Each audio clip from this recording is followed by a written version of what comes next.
In the last video, we talked about planning transportation to your child's residential treatment program and some ways to encourage them to commit to treatment. In this video, we'll take a closer look at what you need to prepare for when your child enters the facility.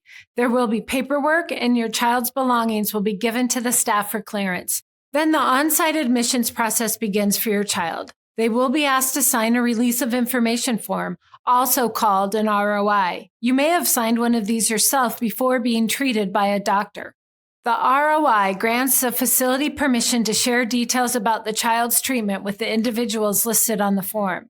It allows for collaboration with the treatment team and for the family to receive regular updates about their child while at treatment.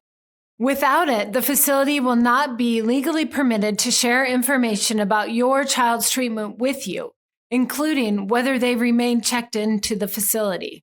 Once your child is admitted, it's unlikely that you'll talk with them for the first few days. Many treatment centers have a blackout period of at least 72 hours. However, if you have permission to receive information, you should hear from the treatment team during those first few days. Beyond the blackout period, most treatment centers have possession of your child's cell phone in order to limit distractions. It may be important to allow your child to initiate calls. They may need space to process what they're learning and experiencing. Experiences for kids will vary. Some will start feeling relief right away, but others may look for ways to back out of their commitment. They may try to convince you they should end treatment early on with one of these common phrases. This is the wrong place. Everybody has way worse problems than me. Or, I don't belong here. Although there are many safeguards in treatment, there are no guarantees that substances won't be snuck in. It is not the norm, but it's also not a surprise when it does happen. The treatment facility will have rules in place to address substance use when uncovered. It's important to trust yourself and acknowledge that you are doing the right thing by helping them get the treatment they need. Now you may be wondering, what will my child be doing during their treatment? Depending on the program, your child may be involved in several different recovery-focused activities or treatments, such as group therapy, individual talk therapy, daily tasks, including chores, or group retreats, and much more. Towards the end of the program, there is one more activity your child and you may participate in. The facility's family program, sometimes called Family Week. Early in the treatment process, you will likely receive communication about this series of events. Save the date and plan accordingly. Transportation and accommodations will need to be considered in advance.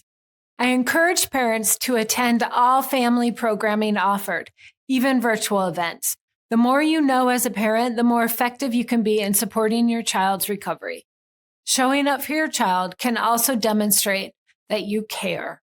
There are a few other things you should know about Family Week. Usually, this is when parents or caregivers consider details of the next phases of the child's recovery. Parents are sometimes surprised to find that the recovery journey doesn't end once their child completes residential treatment. That continued care can come with associated costs.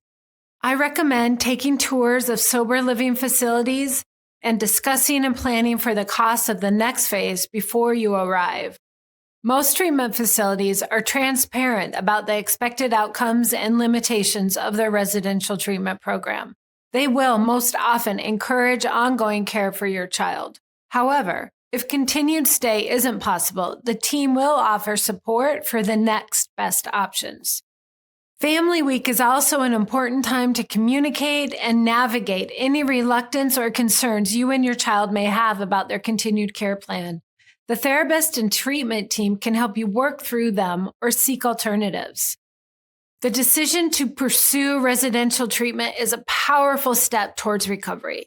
Throughout the journey, you and your child will experience a range of emotions, and that's normal. Take it one day at a time and remember the goal: recovery. You can do this. We're here to help.